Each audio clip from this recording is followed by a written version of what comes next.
আসসালামু আলাইকুম প্রিয় শিক্ষার্থীরা, সবাই কেমন আছেন? স্বাগত জানাচ্ছি আজকের বিদ্যাবাড়ির প্ল্যাটফর্ম থেকে। আমি শরীফুল ইসলাম অভ্র। আজকে আমরা সাধারণ জ্ঞান নিয়ে আলোচনা করব। সাধারণ জ্ঞানের বাছাইকৃত প্রশ্ন নিয়ে আমরা আলোচনা করব। আমরা সবাই চাকুরির পরীক্ষার জন্য প্রস্তুতি নেই এবং এই চাকুরির পরীক্ষার প্রস্তুতিতে আমরা মাঝে মাঝে বিভিন্ন ধরনের চ্যালেঞ্জ ফেস করি এবং সাধারণ জ্ঞান নিয়ে তো আমরা অবশ্যই অনেক চ্যালেঞ্জ ফেস করি। আমরা যে চ্যালেঞ্জটা ফেস করি সেটা হলো আসলে সাধারণ জ্ঞান থেকে কোন প্রশ্নগুলো আসে, কিভাবে আসে, কোন বিষয়গুলো আসবে, আমরা কিভাবে প্রস্তুতি নিব, এই জিনিসগুলো নিয়ে আমরা আসলে কনফিউজ থাকি। সো বিদ্যাবাড়ি তার ধারাবাহিক যে আয়োজনগুলো করে, সেই ধারাবাহিক আয়োজন হচ্ছে বিভিন্ন সাবজেক্ট নিয়ে আমরা ধারাবাহিক আয়োজন করি। তার মধ্যে সাধারণ জ্ঞান একটা, যেখানে আমরা সাধারণ জ্ঞানের গুরুত্বপূর্ণ যে প্রশ্নগুলো আছে সেখানে আমরা যারা ফ্যাকাল্টি মেম্বার আছি তারা সেগুলো নিয়ে আলোচনা করি। সো প্রিয় শিক্ষার্থীরা, বরাবরের মতোই আজকে আমরা বিসিএস পরীক্ষা প্লাস আপনার গভর্নমেন্ট জবের জন্য যেই পরীক্ষাগুলো গুরুত্বপূর্ণ সেগুলো নিয়ে আমরা প্রশ্নগুলো গুরুত্বপূর্ণ সেগুলো নিয়ে আজকে আমরা আলোচনা করব। এবং আরেকটা গুরুত্বপূর্ণ বিষয় হচ্ছে এগুলো কিন্তু রিপিট হয়, এই প্রশ্নগুলো রেগুলারলি বিভিন্ন পরীক্ষায় আসে। আমরা চাই আমাদের এই যে প্ল্যাটফর্মটা আছে এই প্ল্যাটফর্মটা ইউজ করে বাংলাদেশের স্টুডেন্টরা ভালো কিছু করুক, ভালো কোনো জায়গায় যাক, তাদের ক্যারিয়ার বিল্ড আপ হোক এবং আপনাদের মাধ্যমে আপনাদের রেফারেন্সে আমাদের পড়ানোর মান দেখে আপনারা ভর্তি হবেন এবং আপনারা ভালো কিছু করবেন। এটাই আমরা সবসময় চাই আপনাদের সেবা দেওয়ার জন্য। সো কে কোথা থেকে ক্লাস করছেন, কেমন আছেন, কাইন্ডলি একটু কমেন্ট করে জানিয়ে দিবেন। একটু দেখি তো আমি কমেন্টগুলো, দেখি আমাদের কমেন্টগুলো কে কি কমেন্ট করেছেন। যেমন উজ্জ্বল বলছেন স্যার আসসালামু আলাইকুম। ওয়ালাইকুম সালাম। উজ্জ্বল, লিখন সহ যারা সালাম দিচ্ছেন তাদের সবাইকে ওয়ালাইকুম আসসালাম জানাচ্ছি। তারপর আমাদের ফারজানা রহমান লিজা ক্লাস করছেন, উজ্জ্বল ক্লাস করছেন ময়মনসিংহ থেকে। আমাদের মামুন ক্লাস বলছে স্যার কেমন আছেন? মামুন ভালো আছি, আপনি ভালো আছেন? আচ্ছা, আপনারা লক্ষণ সিলেট থেকে ক্লাস করছে। আপনারা একটু কাইন্ডলি আপনাদের এই ক্লাসটা একটু শেয়ার করে দেন। কারণ হচ্ছে কি, আপনি যদি শেয়ার করেন মানুষের কিন্তু আসলে ভালো লাগবে, কারণ আপনার মাধ্যমে অনেক মানুষ অনেক তথ্য জানতে পারবে, যে তথ্যগুলো খুবই গুরুত্বপূর্ণ। ক্লিয়ার? সো স্যার আমি পঞ্চগড় থেকে আছি, কেমন আছেন আপনি? কানিজ বলছেন, কানিজ আমি ভালো আছি, আপনি কেমন আছেন? উর্মি আসসালামু আলাইকুম স্যার। ওয়ালাইকুম সালাম। উর্মি। সুমন জয়েন করছে চট্টগ্রামের মিরসরাই থেকে। ওকে, মামুনকে দেখতে পাচ্ছি আমরা। মামুন বলছে স্যার কেমন আছেন? ভালো আছি। প্রিয় শিক্ষার্থীরা, সাধারণ জ্ঞান আজকে যে প্রশ্নগুলো পড়াবো এই প্রশ্নগুলো অনেক গুরুত্বপূর্ণ। আমরা সবসময় চেষ্টা করি, আপনি যদি আমাদের ভিডিওগুলো স্ক্রল করে দেখেন আমাদের পেজ থেকে দেখবেন আমরা সবসময় চেষ্টা করি সেই প্রশ্নগুলো দেওয়ার জন্য যেই প্রশ্নগুলো আপনার জন্য খুবই কার্যকরী এবং আপনার জন্য খুবই হেল্পফুল এবং আপনার পরীক্ষা যাতে হয়ে যায়। আমরা চাই যে একটা স্টুডেন্ট যখন ফেসবুকে বসে কোন একটা কাজে, সে যাতে আমাদের ভিডিওটা দেখে তার পড়াটা যাতে কমপ্লিট হয়ে যায়, সে যাতে আগাতে পারে এবং সে যাতে ভালো কিছু করতে পারে। সো প্রিয় শিক্ষার্থীরা, স্টার্ট করছি আজকের ক্লাস। আজকের সাধারণ জ্ঞানের প্রথম প্রশ্ন নিয়ে আলোচনা করব। সেটা হলো, সোভিয়েত ইউনিয়নের পতনের পর আয়তনের দিক থেকে বিশ্বের সর্ববৃহৎ রাষ্ট্র কোনটি? সোভিয়েত ইউনিয়নের পতনের পর আয়তনের দিক থেকে বিশ্বের সর্ববৃহৎ রাষ্ট্র কোনটি? আমার অনুরোধ থাকবে আপনারা সবাই উত্তরটা দিয়ে দিবেন। প্রশ্ন ভুল হতে পারে, এটা কোনো অসুবিধা না, কারণ একটা মানুষ যখন প্রিপারেশন নেয় সে ভুল উত্তর করতেই পারে, ভুল উত্তর করা কোনো ব্যাপার না, কিন্তু আপনার সংশোধন হওয়াটা জরুরি।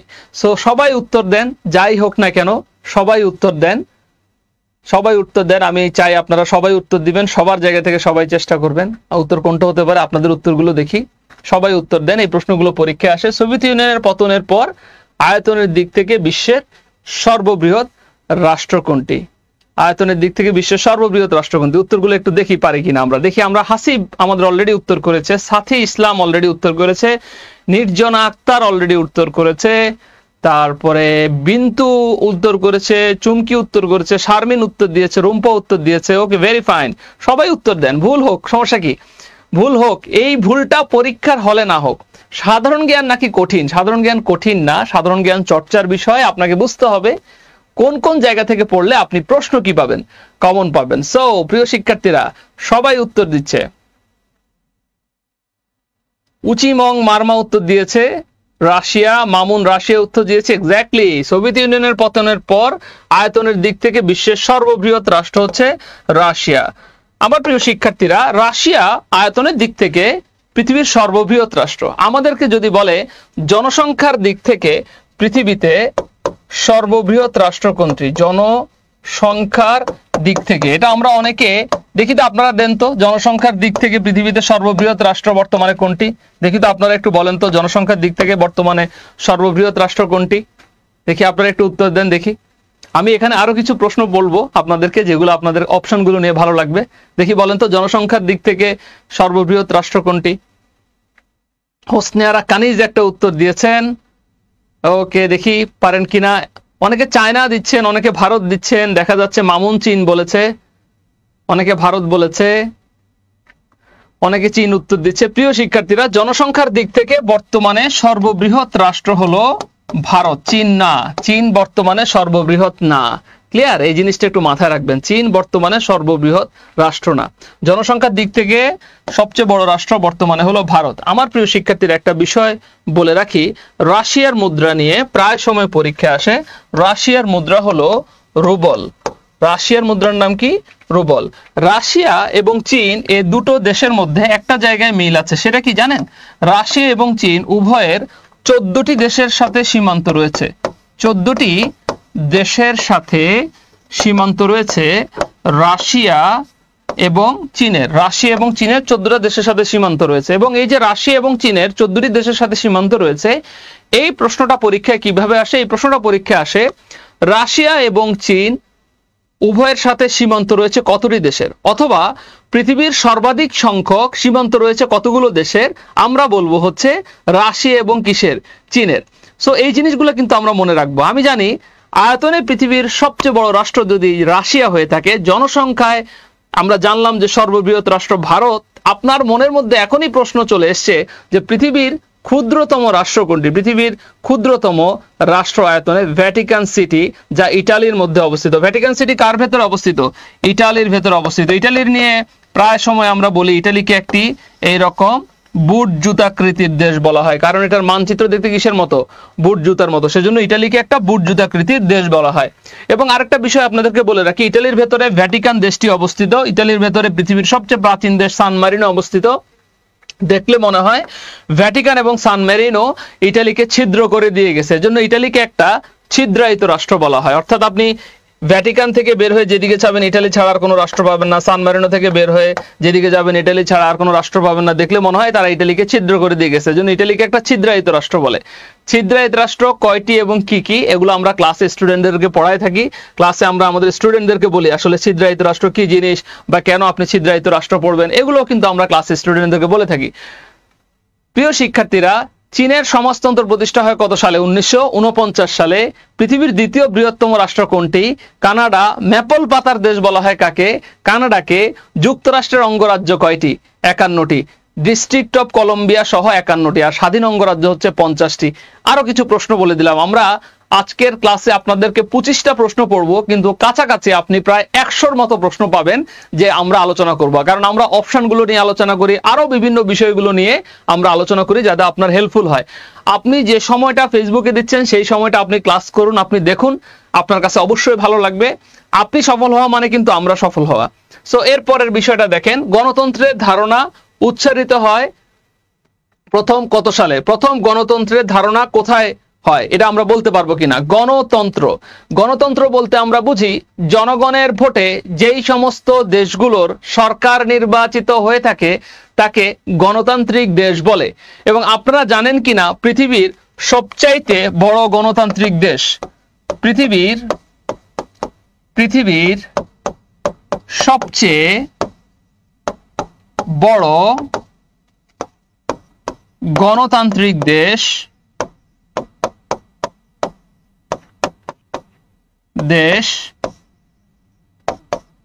ভারত। পৃথিবীর সবচেয়ে বড় গণতান্ত্রিক দেশ হলো ভারত। ক্লিয়ার কিনা? সো এখন এই উত্তরটা করে দেন আপনারা দেখি। একটা প্রশ্ন আমরা পড়াই দিলাম, গণতন্ত্রের ধারণা প্রথম উচ্চারিত হয় প্রথম কোন দেশে? রোম হচ্ছে ইটালির ভেতরে। 7 পাহাড়ের দেশ বলা হয় রোমকে। দেখি আপনারা লিখেন তো কোনটা হবে উত্তর, দেখি পারেন কিনা। সবাই একটু ক্লাসটা শেয়ার করে দেন, লাইক দিয়ে দেন, যাতে আপনার সৌজন্য অনেক মানুষ দেখতে পায়। এমন অনেক মানুষ আছে যারা আসলে ফ্রি ক্লাসগুলো করার চেষ্টা করে, কারণ ফাইন্যান্সিয়ালি এমন অনেক মানুষ আছে যারা স্টেবল না, যারা চিন্তা করে যে আমার একটা ভালো গাইডলাইন দরকার। আপনার এই শেয়ারের মাধ্যমে এরকম অনেক মানুষ উপকৃত হতে পারে, অথবা যারা বিদ্যাবাড়ি সম্পর্কে জানে না বা আমাদের পড়ানো সম্পর্কে জানে না তারাও জানতে পারে। সো আপনি একটু শেয়ার দিয়ে দেন, প্লাস আপনার টাইমলাইনে এই জিনিসগুলো কি হবে থাকবে। সো প্রিয় শিক্ষার্থীরা, আমরা জানি গণতন্ত্রের ধারণা প্রথম উচ্চারিত হয় গ্রিসে। গণতন্ত্রের ধারণা প্রথম উচ্চারিত হয় গ্রিসে। এখন আরেকটা বিষয় বলে রেখি, আরেকটা বিষয় শিখাই দেই আপনাদেরকে, সেটা হলো আধুনিক গণতন্ত্রের প্রবক্তা। আধুনিক গণতন্ত্রের প্রবক্তা প্রবক্তা ব্রিটেন। আধুনিক গণতন্ত্রের প্রবক্তা হলো ব্রিটেন। সো গণতন্ত্র প্রথম হয় হচ্ছে গ্রিসে, আধুনিক গণতন্ত্রের প্রবক্তা হলো কোনটা? ব্রিটেন। যারা শেয়ার দিয়েছেন তাদেরকে অনেক ধন্যবাদ। হুমায়রা বলছে, নির্জন বলছে যে স্যার আমি অলরেডি শেয়ার দিয়েছি, থ্যাংক ইউ সো মাচ আপনাদেরকে। ওকে, এরপরে জিব্রাল্টার প্রণালী কোন দেশকে পৃথক করেছে? জিব্রাল্টার প্রণালী কোন দেশকে পৃথক করেছে দেখি বলে নেই। অনেকের মনে প্রশ্ন আসে যে স্যার প্রণালী জিনিসটা কি? প্রণালী জিনিসটা তো আমি পারি না, আমাকে একটু যদি কাইন্ডলি প্রণালী জিনিসটা বুঝিয়ে দেন। আমার প্রিয় শিক্ষার্থীরা, আমরা আমাদের একটা লেকচার সম্পূর্ণরূপে রেখেছি প্রণালী, সাগর, মহাসাগর, উপসাগর, অন্তরীপ এবং এই জাতীয় যত বিষয়গুলো আছে, দ্বীপ, পাহাড়, পর্বত সব নিয়ে, যাতে আমাদের স্টুডেন্টরা সেখান থেকে একটা ধারণা পায়। এবং এই লেকচারগুলোতে আমরা চেষ্টা করেছি আমরা স্টুডেন্টদেরকে প্রত্যেকটা জিনিস এক্সপ্লেন করে বোঝানোর চেষ্টা করি। যেমন আমি একটা জিনিস আজকে ছোট করে আপনাদেরকে বোঝাবো যে আপনি যদি বলেন যে প্রণালী জিনিসটা কি, প্রণালী বলতে আমরা কি বুঝি? প্রণালীর প্রথম যেই কাজ সেটা হলো প্রণালী দুইটা ভূমিকে পৃথক করে দিবে এবং দুইটা জলরাশিকে কি করে দিবে? সংযুক্ত করে দিবে। দুইটা ভূমিকে পৃথক করা এবং দুইটা জলরাশিকে সংযুক্ত করা, এটা হলো একটা প্রণালী। যেমন ধরেন আমরা যদি একটা ছোট চিত্র আঁকি, ছোট চিত্রের মাধ্যমে যদি আমরা এভাবে দেখি, আমরা দেখলাম এ একটা ভূমি, আমরা দেখলাম বি একটা ভূমি, মাঝখানের সবগুলো হচ্ছে কি? পানি। এখন এই যে এ একটা ভূমি, বি একটা ভূমি, এখান থেকে পানি প্রচন্ড পরিমাণ চাপ দেয়, এখান থেকে পানি প্রচন্ড পরিমাণ চাপ দেয়। পানির প্রচন্ড চাপে দুইটা ভূখণ্ড কি হয়ে যায়? পৃথক হয়ে যায়। দুই পাশে জলরাশির চাপে দুইটা ভূখণ্ড পৃথক হয়ে যায়। সো পৃথিবীর যেই জায়গায় জলরাশির চাপের কারণে দুটো ভূখণ্ড পৃথক হয়ে যায়, পৃথিবীর সেই জায়গাগুলোকে বলা হয় প্রণালী। সো প্রণালী কি কাজ করে? এইমাত্রই বললাম, প্রণালী হলো দুটো ভূখণ্ডকে পৃথক করে এবং দুটো জলরাশিকে কি করে? সংযুক্ত করে। সো দুটো ভূখণ্ডকে পৃথক করা এবং দুটো জলরাশিকে সংযুক্ত করাকে আমরা বলবো হচ্ছে প্রণালী।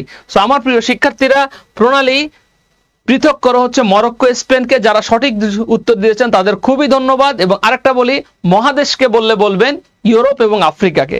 মহাদেশকে বললে বলবেন ইউরোপ এবং কি? আফ্রিকাকে। আমি দেখতে পাচ্ছি হাসি মধু এই উত্তরটা দিয়েছে, ভেরি গুড, থ্যাংক ইউ। ওকে, এর পরের প্রশ্নটা আমরা চলে যাই। 1971 সালের মুক্তিযুদ্ধের সময় জাতিসংঘের কোন দেশ বাংলাদেশের পক্ষে ভেটো প্রদান করেছিল? 1971 সালের মুক্তিযুদ্ধের সময় জাতিসংঘের কোন দেশ বাংলাদেশের পক্ষে ভেটো প্রদান করেছিল? প্রিয় শিক্ষার্থীরা, দেখি এটার উত্তরটা আমরা বলতে পারি কিনা। কোন দেশ জাতিসংঘের পক্ষে ভেটো প্রদান করেছিল? অপশনে আছে যুক্তরাজ্য, ফ্রান্স, যুক্তরাষ্ট্র এবং সোভিয়েত ইউনিয়ন। দেখি পারি কিনা আমরা। আমরা দেখছি তারান্নুম প্রথম উত্তর দিয়ে দিয়েছে, আমরা দেখতে পাচ্ছি হলো হাসি মধু উত্তর দিয়েছে, রুবাইয়াত শামীম উত্তর দিয়েছে, মিলি উত্তর দিয়েছে। প্রিয় শিক্ষার্থীরা, আপনি চেষ্টা করেন, মানুষ যদি চেষ্টা করে তাহলে মানুষ সবকিছু পারে। আপনি যদি সাধারণ জ্ঞানটাকে কঠিন মনে করেন, আপনি যদি মনে করেন যে আমি প্রত্যেকটা লাইন আমি মুখস্থ করব, আমি প্রত্যেকটা লাইন দেখব, তাহলে কিন্তু হবে না ভাই। সাধারণ জ্ঞানটা আপনাকে চর্চা করতে হবে, বুঝে পড়তে হবে, কোন টপিকগুলো থেকে প্রশ্ন আসে সেটা বুঝতে হবে, কারণ সাধারণ জ্ঞানের ব্যাপ্তিটা অনেক। সো এই জন্য আমরা এই ক্লাসগুলো দিয়ে থাকি, যাতে এখান থেকে আপনি একটা গাইডলাইন পান এবং আপনি যাতে একটা দিক নির্দেশনা পান যে কিভাবে আসলে আপনি প্রস্তুতিটা নিতে পারেন। এবং সেই প্রস্তুতির জন্যই কিন্তু আমাদের এই ক্লাসটা। সো আমি আশা করি যে আপনারা সাধারণ জ্ঞানে যারা প্রিপারেশন নেওয়া শুরু করবেন, কাইন্ডলি একটু মুক্তিযুদ্ধের পাঠটা পড়ে দেখবেন, কারণ আপনি একজন বাংলাদেশের নাগরিক হিসেবে মহান মুক্তিযুদ্ধ সম্পর্কে জানাটা আপনার জন্য অত্যন্ত জরুরি। এবং আপনি দেখবেন প্রায় ম্যাক্সিমাম পরীক্ষাগুলোতে মুক্তিযুদ্ধ নিয়ে সব সময় কি চলে আসে? প্রশ্ন আসে। যেহেতু মুক্তিযুদ্ধ নিয়ে সব সময় প্রশ্ন আসে, মুক্তিযুদ্ধের সেক্টরগুলো দেখবেন, মুক্তিযুদ্ধের ইতিহাস বা মুজিবনগর সরকারের গঠনগুলো দেখবেন, আমাদের মুক্তিযুদ্ধের সেক্টর কমান্ডারদেরকে নিয়ে জানবেন, আপনি মুক্তিযুদ্ধের যে অবদানগুলো করেছে বিদেশিদের সেই অবদানগুলো বা সেই জায়গাগুলো নিয়ে আপনি জানার চেষ্টা করবেন। এবং মুক্তিযুদ্ধের বাংলাদেশের যে বিভিন্ন দেশগুলো বাংলাদেশকে স্বীকৃতি দিয়েছিল সেই দেশগুলো নিয়েও আপনি একটু জানার চেষ্টা করবেন, কারণ এই জায়গাগুলো থেকে আপনার সব সময় প্রশ্ন আসবে। এবং প্রিয় শিক্ষার্থীরা, মুক্তিযুদ্ধের ঘটনা তো আর এখন চেঞ্জ হবে না। সো তার মানে আপনি যদি একটু ভালোভাবে পড়েন, আপনি অবশ্যই এই জায়গাগুলোতে কি পাবেন? প্রশ্ন পাবেন। সো আমরা যদি দেখি 1971 সালে মুক্তিযুদ্ধের সময় জাতিসংঘের কোন দেশ বাংলাদেশের পক্ষে ভেটো প্রদান করেছে? সেটা হলো সোভিয়েত ইউনিয়ন। এখন অনেকে প্রশ্ন করতে পারেন যে স্যার ভেটো জিনিসটা কি? ভেটো একটা ল্যাটিন শব্দ, ভেটো একটি ল্যাটিন শব্দ, একটি ল্যাটিন শব্দ এবং ভেটো শব্দের অর্থ হলো আমি ইহা মানি না, আমি ইহা মানি না। আমার প্রিয় শিক্ষার্থীরা, আমরা আমাদের এখানে দুটো লেকচার রেখেছি জাতিসংঘ নিয়ে। যারা বিসিএস এর প্রিপারেশন নিচ্ছেন তাদের একটা বিষয় মাথায় রাখা দরকার, সেটা হলো জাতিসংঘের চ্যাপ্টারটা আন্তর্জাতিকের ক্ষেত্রে কিন্তু খুবই গুরুত্বপূর্ণ। এবং এতই গুরুত্বপূর্ণ, আপনি দেখবেন যে জাতিসংঘ থেকে প্রিলিতে যেমন প্রশ্ন আসে, রিটেনে যেমন প্রশ্ন আসে, প্লাস ভাইভাতেও অনেক ক্ষেত্রে জাতিসংঘ নিয়ে প্রশ্ন করে থাকে। সো এই কারণে আপনি এই জাতিসংঘ নিয়ে পড়বেন, এবং জাতিসংঘতে যখন আপনি পড়বেন তখন আপনি দেখবেন যে জাতিসংঘের 6টা মূল সংস্থা আছে। এই 6টা মূল সংস্থার মধ্যে সাধারণ পরিষদ, নিরাপত্তা পরিষদ, অর্থনৈতিক ও সামাজিক পরিষদ, আন্তর্জাতিক আদালত, ওসি পরিষদ এবং সচিবালয়, 6টা মূল সংস্থা আছে। তার মধ্যে একটা হলো নিরাপত্তা পরিষদ, এবং সেই নিরাপত্তা পরিষদের 5টি দেশকে ভেটো দেওয়ার ক্ষমতা আছে। 5টি দেশের ভেটো দেওয়ার ক্ষমতা আছে, এবং এই 5টি দেশকে যদি ভেটো দেওয়ার ক্ষমতা থাকে, এই 5টা দেশের নামগুলো কিন্তু আমাদেরকে জানতে হবে। 5টা দেশের নাম হলো আমেরিকা, ব্রিটেন, রাশিয়া, ফ্রান্স এবং চীন। এই 5টি দেশের ভেটো দেওয়ার ক্ষমতা আছে। America, Russia, Britain, China, France, এই 5টি দেশের ভেটো দেওয়ার ক্ষমতা আছে নিরাপত্তা পরিষদের। এবং নিরাপত্তা পরিষদের টোটাল সদস্য হলো 15টা জাতিসংঘে। তার মধ্যে স্থায়ী সদস্য হচ্ছে 5টা, অস্থায়ী সদস্য হচ্ছে 10টা। যে 10টাই সদস্য, ওরা 2 বছরের জন্য কি হয়, নির্বাচিত হয়। 2 বছরের জন্য নির্বাচিত হয়। একটু ডিটেলসে গিয়ে আরো কিছু প্রশ্ন পড়াই দিলাম, কারণ আপনি যদি সমস্ত সরকারি চাকরির পরীক্ষাগুলো দেখেন তাহলে আপনি দেখবেন যে এই জায়গাগুলো, যে জিনিসগুলো আমি বললাম, এগুলো থেকে কিন্তু সব সময় কি আসে, প্রশ্ন আসে। সো এই জন্য আমি একটু আলোচনা করলাম, যাতে শুনে আপনাদের একটু কিছু জিনিস কি হয়ে যায়, রিভিউ হয়ে যায়। সো এরপরে দেখেন, জাতীয় সংসদে কাস্টিং ভোট কি? জাতীয় সংসদে কাস্টিং ভোট কি? একটু উত্তর দিয়ে দেন। ক্লাস কেমন লাগছে আপনাদের একটু জানিয়ে দেন। এনজয় করছেন কিনা, বুঝতে পারছেন কিনা আপনাদের কাছে, বা আপনাদের কোনো ওপিনিয়ন থাকলে বলতে পারেন। কেমন লাগছে ক্লাস, ভালো লাগছে কিনা, আপনারা বুঝতে পারতেছেন কিনা, আপনাদের উপকার আসতেছে কিনা, কাইন্ডলি একটু জানিয়ে দিবেন। ঠিক আছে, সংসদে কাস্টিং ভোট কি, একই সঙ্গে এটার উত্তর করেন, দেখি আপনাদের উত্তরগুলো। আমার খুব ভালো লাগছে যে আপনারা পার্টিসিপেট করছেন, সবগুলো উত্তর বলছেন, চেষ্টা করছেন। That is absolutely a very nice things যে আপনারা চেষ্টা করছেন, এটা অনেক ভালো একটা বিষয়। সো এই জায়গাগুলো থেকে অনেক কিছু দেখবেন আপনাদের কমন আসবে, অনেক কিছু আপনাদের জানা হবে। কেমন?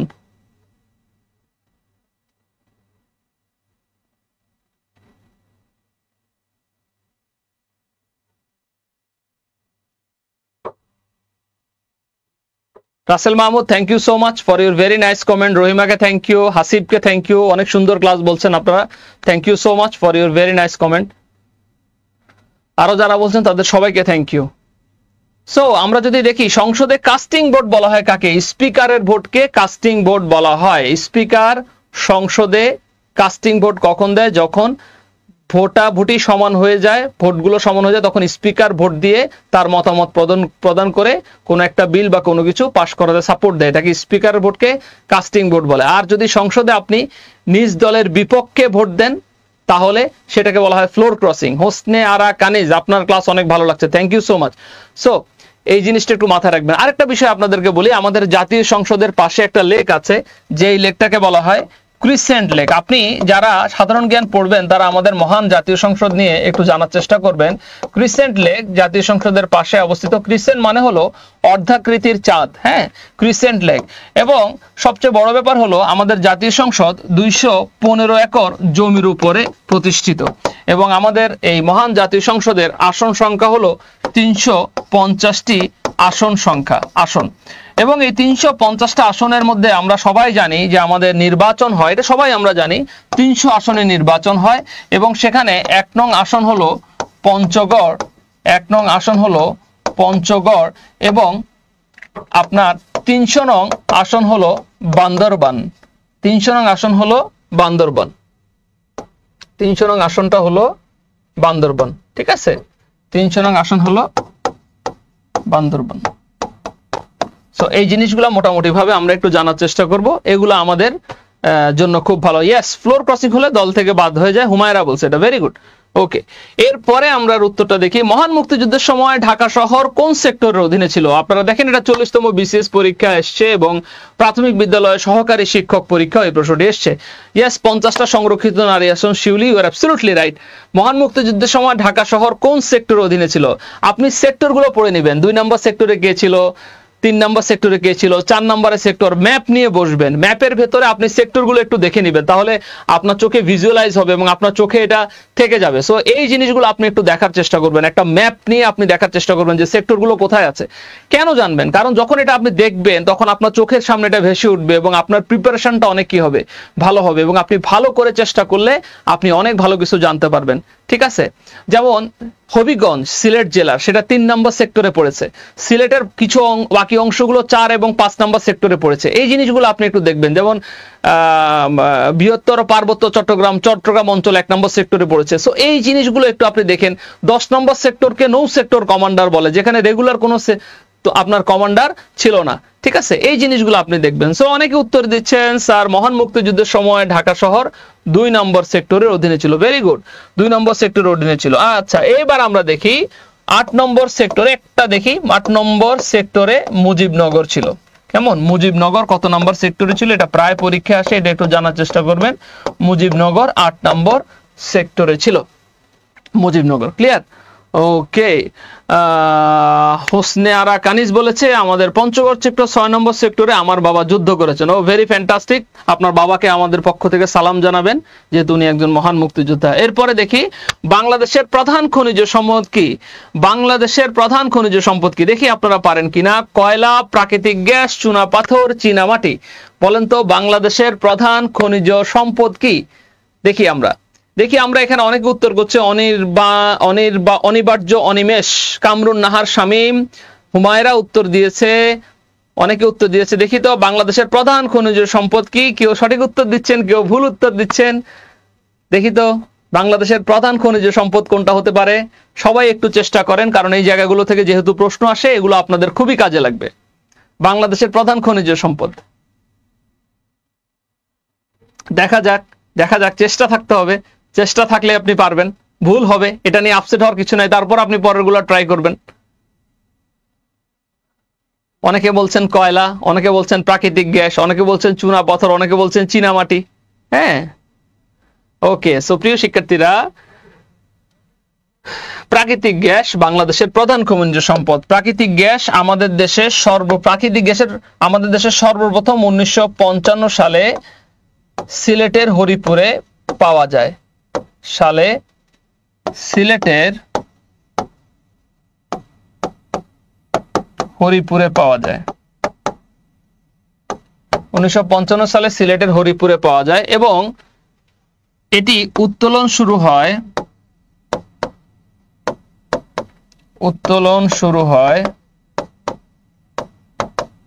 1957 সালে। আপনারা অনেকেই জানতে চেয়েছেন যে স্যার আসলে আমাদের প্রাকৃতিক গ্যাস ক্ষেত্র কয়টা? 29টা। সর্বশেষ ইলিশা 1 ভোলা। ক্লিয়ার কিনা একটু খেয়াল রাখবেন এই প্রাকৃতিক গ্যাসের বিষয়টা, কারণ এগুলো থেকে প্রশ্ন আসে। আমাদের সবচেয়ে বেশি প্রাকৃতিক গ্যাস ব্যবহার করা হয় হলো, আমরা সবাই হয়তো জানি, যারা জানি না তারা জেনে নেই, সেটা হলো বিদ্যুৎ উৎপাদনে আমাদের সবচেয়ে বেশি প্রাকৃতিক গ্যাস ব্যবহার করা হয়। ঠিক আছে, এটা একটু মাথায় রাখবো আমরা, কেমন? ওকে, এরপরে আমরা দেখি ইউরিয়া সারের কাঁচামাল কি? ইউরিয়া সার, ইউরিয়া ফ্যাক্টরি গুলো দেখবেন, এগুলো কিন্তু আপনাদের জন্য কাজে লাগবে। সো ইউরিয়া সারের কাঁচামাল কি?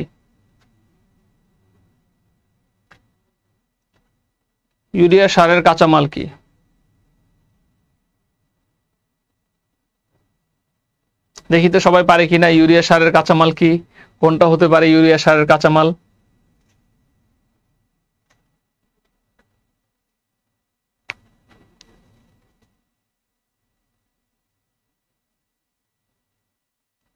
ইউরিয়া সারের কাঁচামাল হলো মিথেন গ্যাস। এরপরের প্রশ্নটা দেখি, গণহত্যা জাদুঘর কোথায় অবস্থিত? দেখি বাংলাদেশের একমাত্র গণহত্যা জাদুঘর কোথায় অবস্থিত? এই গণহত্যা জাদুঘরটি আমাদের ঢাকা বিশ্ববিদ্যালয়ের একজন শিক্ষক মুনতাসির মামুন স্যার, অধ্যাপক মুনতাসির মামুন স্যার, ওনার চেষ্টায় এই গণহত্যা জাদুঘরটা হয়। পরবর্তীতে আমাদের মাননীয় প্রধানমন্ত্রী উনি হচ্ছেন গণহত্যা জাদুঘরের জন্য একটি বাড়ি উপহার দেন, বরাদ্দ দেন উনি গণহত্যা জাদুঘরের জন্য। এবং গণহত্যা জাদুঘরটা আমরা সবাই জানি এটা হলো খুলনায় অবস্থিত, যারা জানি না তারা জেনে নেই। এবং এটা 2014 সালের 17ই মে এটা উদ্বোধন করা হয়। 2014 সালের 17 মে এই গণহত্যা জাদুঘরটি উদ্বোধন করা হয় 2014 সালের 17ই মে তারিখে, ঠিক আছে। ওকে, এরপরে আমরা দেখি এটি বাংলাদেশের একমাত্র গণহত্যা জাদুঘর। কোন দেশে সমুদ্র বন্দর নেই? দেখি পারেন কিনা। মালদ্বীপ, নেপাল, গ্রিস, ভেনেজুয়েলা। কোন দেশে সমুদ্র বন্দর নেই? সবাই একটু কমেন্ট করে দেখি যে কোন দেশে সমুদ্র বন্দর নেই। দ্রুত কমেন্ট করে দেখি আমরা পারি কিনা কোন দেশে সমুদ্র বন্দর নেই। কোন দেশে সমুদ্র বন্দর নেই দেখি দেখি তো সবাই। আপনি সাধারণ জ্ঞান যারা বলেন যে স্যার আমি ভুলে যাই, আমি সাধারণ জ্ঞানটা আসলে কিভাবে মনে রাখবো, তারা প্রচুর পরিমাণে রিভিশন দিবেন। সাধারণ জ্ঞান যত আপনি রিভিশন দিবেন তত আপনার সাধারণ জ্ঞানের বিষয়গুলো কি থাকবে, মনে থাকবে। সো রিভিশন দেওয়ার চেষ্টা করবেন, বারবার পড়বেন। সাধারণ জ্ঞান জিনিসটা এমন, আপনি যত পড়বেন তত ভুলবেন, বাট আবার পড়বেন। এবং সবচেয়ে বড় কথা, আপনার আশেপাশে কি ঘটছে, বিশ্বের বিভিন্ন দেশে কোন ঘটনাগুলো ঘটছে সেগুলো আপনি জানার চেষ্টা করবেন, এগুলো আপনাকে খুব হেল্প করবে। সো সমুদ্র বন্দর নেই নেপালে, লাওসেও সমুদ্র বন্দর নেই, মঙ্গোলিয়াতেও সমুদ্র বন্দর নেই। এই জিনিসগুলা মাথায় রাখবেন, এগুলো স্থলবেষ্টিত রাষ্ট্র। সমুদ্র বন্দরবিহীন দেশ নয় কোনটি, এরকম প্রশ্ন পরীক্ষা আসে। যে সমস্ত দেশগুলোতে সমুদ্র বন্দর নেই সেগুলো আপনারা একটু দেখার চেষ্টা করবেন, সেগুলো আপনাদের কাজে দিবে। কোথায় ঐতিহাসিক ট্রয় নগরী অবস্থিত? ঐতিহাসিক ট্রয় নগরী অবস্থিত কোথায় দেখি বলেন। কোথায় ঐতিহাসিক ট্রয় নগরী অবস্থিত দেখি, এখান থেকে উত্তর দিয়ে দেন। কোথায় ঐতিহাসিক ট্রয় নগরী অবস্থিত? আফগানিস্তান একটা স্থলবেষ্টিত রাষ্ট্র, নেপাল ভুটানের স্থলবেষ্টিত রাষ্ট্র, রিমা পাউল বলছে এক্স্যাক্টলি, সেজন্য বাকিগুলো আপনারা একটু দেখে নেবেন। সো দেখি তো কোথায় ঐতিহাসিক ট্রয় নগরী অবস্থিত, কোথায় ঐতিহাসিক ট্রয় নগরী অবস্থিত দেখি পারি কিনা আমরা।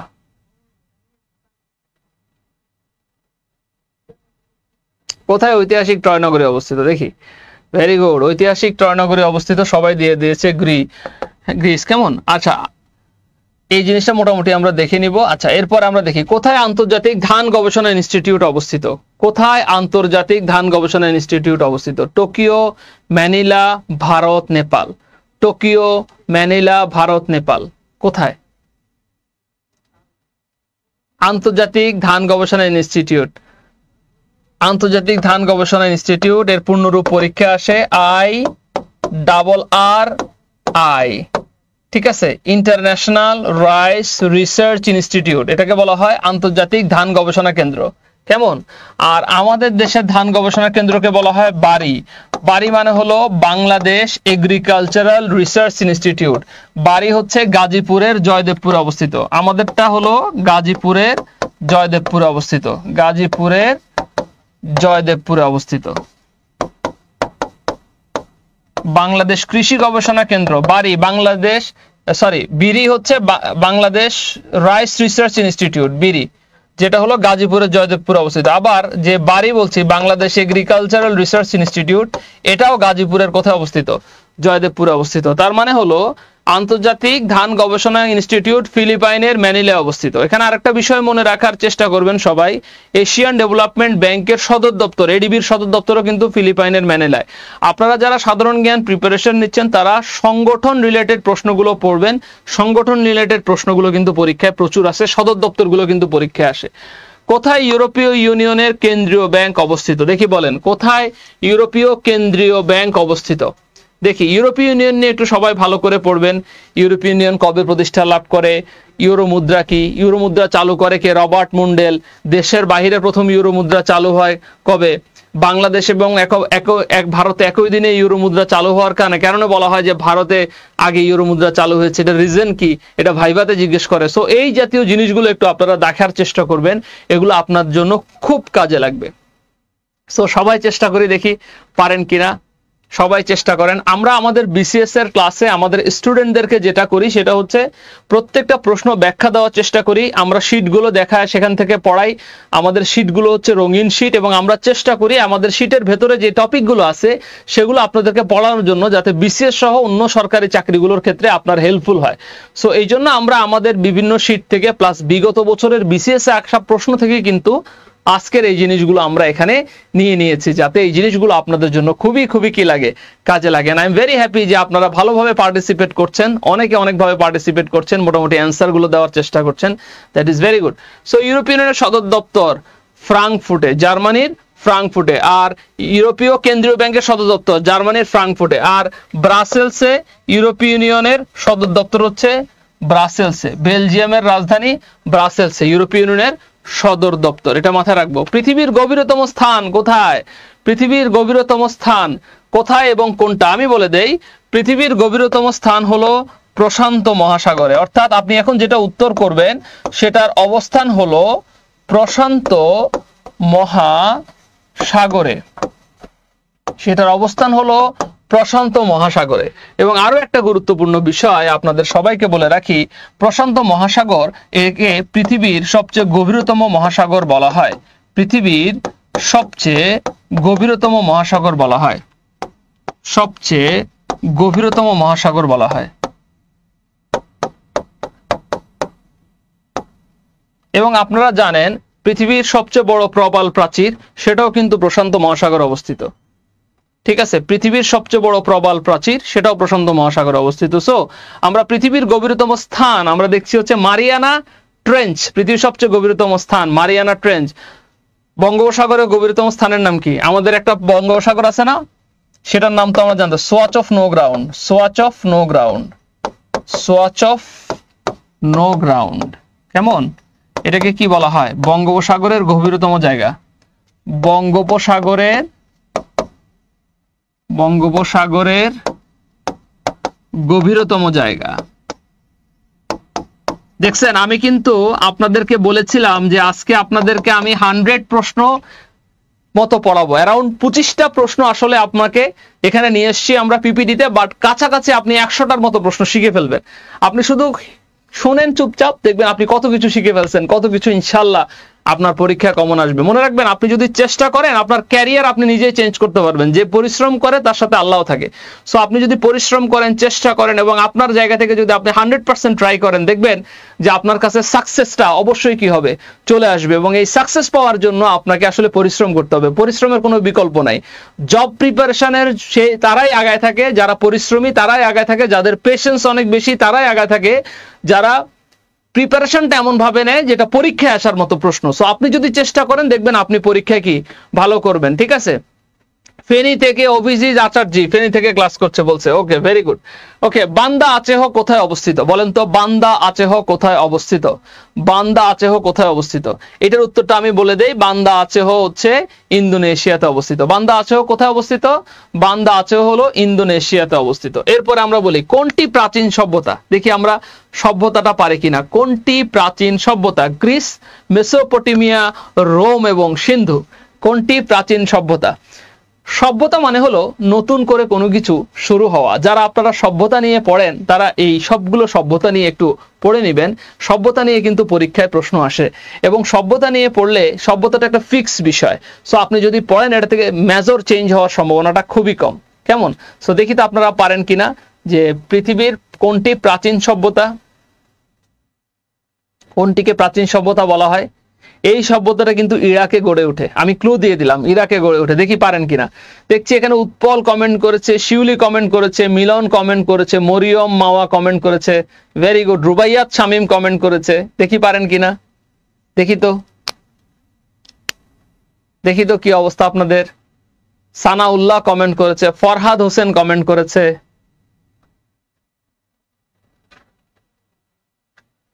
সো এটার উত্তর হলো মেসোপটেমিয়া। আমরা সবাই জানি মেসোপটেমিয়া সভ্যতাকে 4 ভাগে ভাগ করা যায়, যত হলো, যারা জানেন না তারা জেনে রাখেন। সুমেরীয়,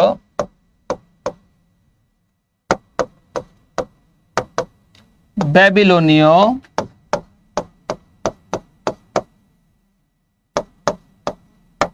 অ্যাশরীয়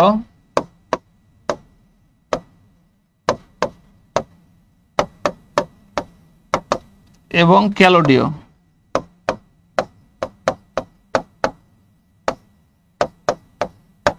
ক্যালোডীয় সভ্যতা। সো প্রাচীন সভ্যতা বললে আমরা সুমেরীয় মেসোপটেমীয় সভ্যতাকে বলবো, যাকে 4 ভাগে ভাগ করা যায়, একে 4 ভাগে ভাগ করা যায়।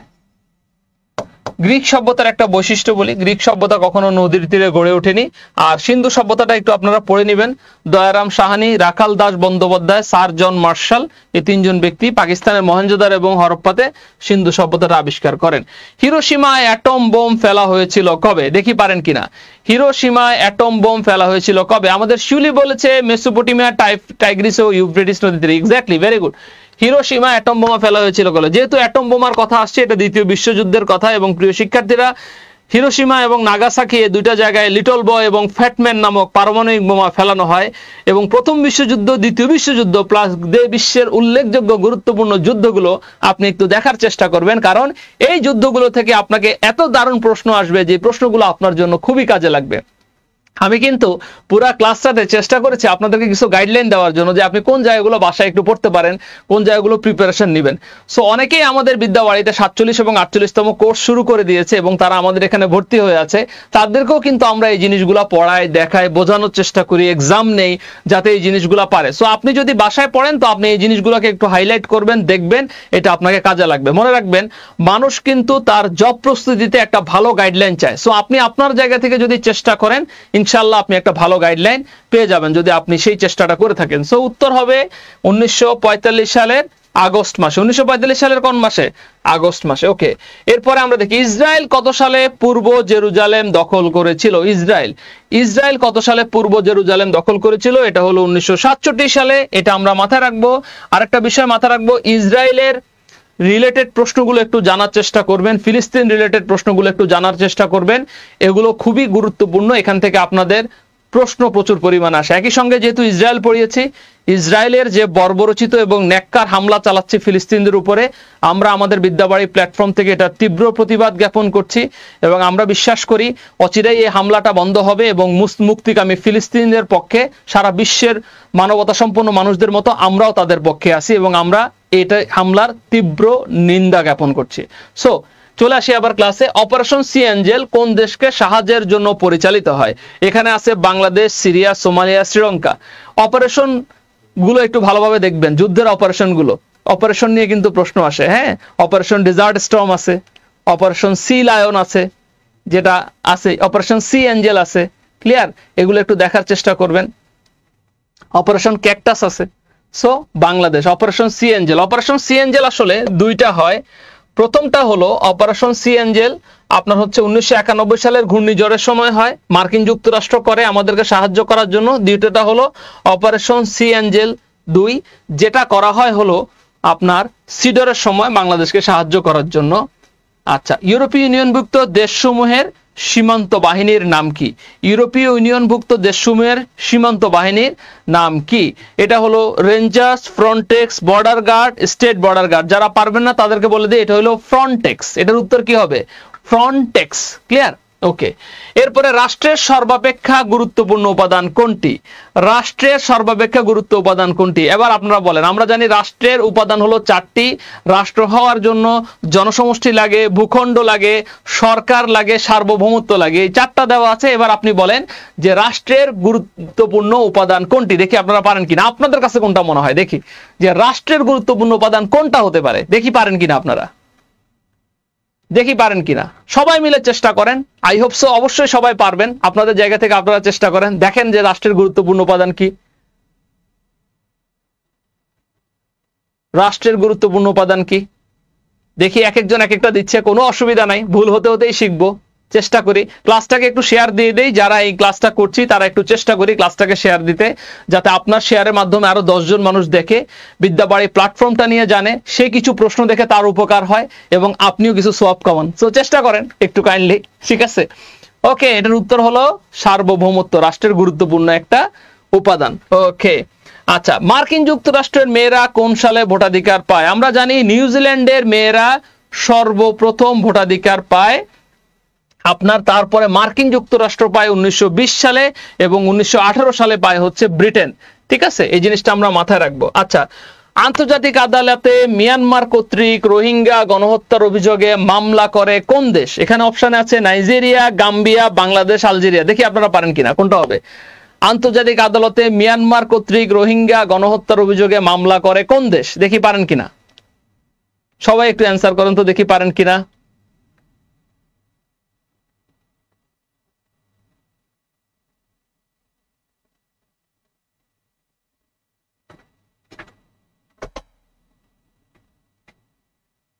দেখি একটু আমরা পারি কিনা, সবাই চেষ্টা করে দেখি আমরা উত্তর কোনটা হতে পারে।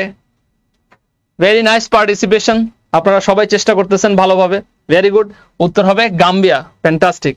এরপরে আমরা দেখি বর্তমানে বাংলাদেশে বৃহৎ সাহায্যকারী দেশ কোনটি? বর্তমানে বাংলাদেশে বৃহৎ সাহায্যকারী দেশ কোনটি? দেখি আমরা পারি কিনা। আমাদের অকৃত্রিম বন্ধু যারা সব সময় আমাদেরকে সাহায্য করে, যার অপর নাম হইল নিপ্পন, দেখি পারি কিনা আমরা। এবার আমি একটা ক্লু দিয়ে দিলাম, দেখি পারি কিনা আমরা। দেখি আমরা চেষ্টা করে পারি কিনা, চেষ্টা করে আমরা পারি কিনা দেখি তো। ক্লাস কেমন লাগছে একটু কাইন্ডলি জানিয়ে দিবেন। ক্লাস আপনি এনজয় করছেন কিনা, আপনি বুঝতে পারছেন কিনা, আপনার উপকারে আসবে কিনা এই প্রশ্নগুলো একটু কাইন্ডলি জানিয়ে দিবেন। ক্লাস নিয়ে আপনার মতামতটি, বুঝতে পারছেন কিনা এতক্ষণ ক্লাস করে।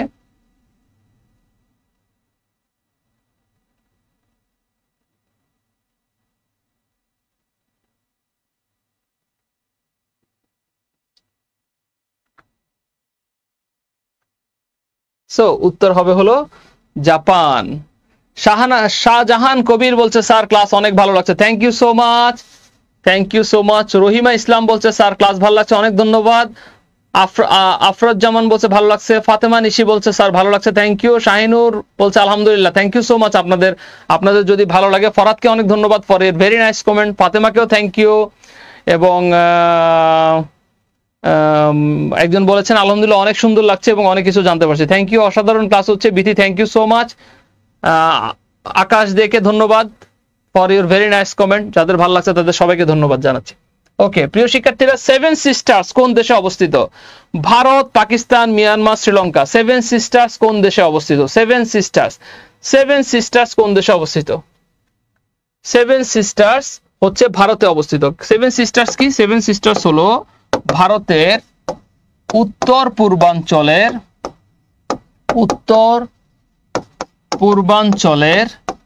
7টা রাজ্যকে সেভেন সিস্টার্স বলা হয়। এই 7টা রাজ্য মনে রাখার জন্য একটা নিয়ম বলি, সেটা হলো আমিত্রিমে অনাম। এটা হলো 7টা রাজ্য মনে রাখার নিয়ম। আমরা ক্লাসে মাঝে মাঝে স্টুডেন্টকে দেখাই দেই, যেমন আতে হয় আসাম, মিতে হয় মিজোরাম, ত্রিতে হয় ত্রিপুরা, মেতে হয় মেঘালয়, অতে হয় অরুণাচল, নাতে হয় নাগাল্যান্ড, একটু দূরে লিখলাম জায়গা সংকটের অভাবে, মতে হয় মণিপুর। তার মানে হলো ভারতের সেভেন সিস্টার্স বলা হয় উত্তর পূর্বাঞ্চলের 7টা রাজ্যকে। এটা মনে রাখার জন্য আসাম, মিজোরাম, ত্রিপুরা, মেঘালয়, অরুণাচল, নাগাল্যান্ড, আরেকটা হলো মণিপুর। এই জায়গাগুলো থেকে আপনি মোটামুটি ভাবে চেষ্টা করবেন এটা, ঠিক আছে? প্রিয় শিক্ষার্থীরা, 47তম বিসিএস এবং 48তম বিসিএস এ আমাদের ভর্তি চলছে এবং আমরা আমাদের জায়গা থেকে সর্বাত্মক চেষ্টা করছি আমাদের স্টুডেন্টদেরকে সাপোর্ট দেওয়ার জন্য। অলরেডি আমাদের অনেকগুলো ব্যাচ চালু হয়ে গিয়েছে। সো আমাদের ক্লাস যদি আপনাদের ভালো লাগে, আপনি যদি মনে করেন যে বিদ্যাবাড়ি আপনাকে যেইভাবে ক্লাস দিচ্ছে সেইভাবে আপনি ক্লাস করে বেনিফিটেড হবেন, আপনার ক্যারিয়ারকে এগিয়ে নেবেন, সেজন্য আপনি বিদ্যাবাড়িকে আপনার পাশে রাখতে পারেন। এবং সেজন্য এই যে নাম্বারগুলো আছে, এই নাম্বারগুলোতে আপনি যোগাযোগ করতে পারেন। আপনার যে কোনো কোয়ারিজ, যে কোনো কিছু হোয়াটসঅ্যাপে আপনি নক দিতে পারেন, আমাদের সার্ভিস টিম আপনাকে রিপ্লাই দিয়ে দিবে। এখান থেকে মোটামুটি যে প্রশ্নগুলো আছে, আপনাদের যে কোয়ারিজ গুলো আছে, সেগুলো আপনি জানতে পারবেন এবং চেষ্টা করবেন আপনার জায়গা থেকে যাতে ভালোভাবে সার্ভিস পেতে পারেন। সো সে পর্যন্ত সবাই ভালো থাকেন। আজকের ক্লাসে আমি শরীফুল ইসলাম অব্র এখান থেকে বিদায় নিচ্ছি। সবাই ভালো থাকেন, সুস্থ থাকেন, ভালোভাবে প্রিপারেশন নেন, ক্যারিয়ারকে সামনের দিকে এগিয়ে নিয়ে যান এবং মনে রাখবেন যদি আপনি চেষ্টা করেন তাহলে আল্লাহ অবশ্যই আপনাকে কি করবে? সাহায্য করবে। সবাই ভালো থাকেন, থ্যাংক ইউ, আল্লাহ হাফেজ, আসসালামু আলাইকুম।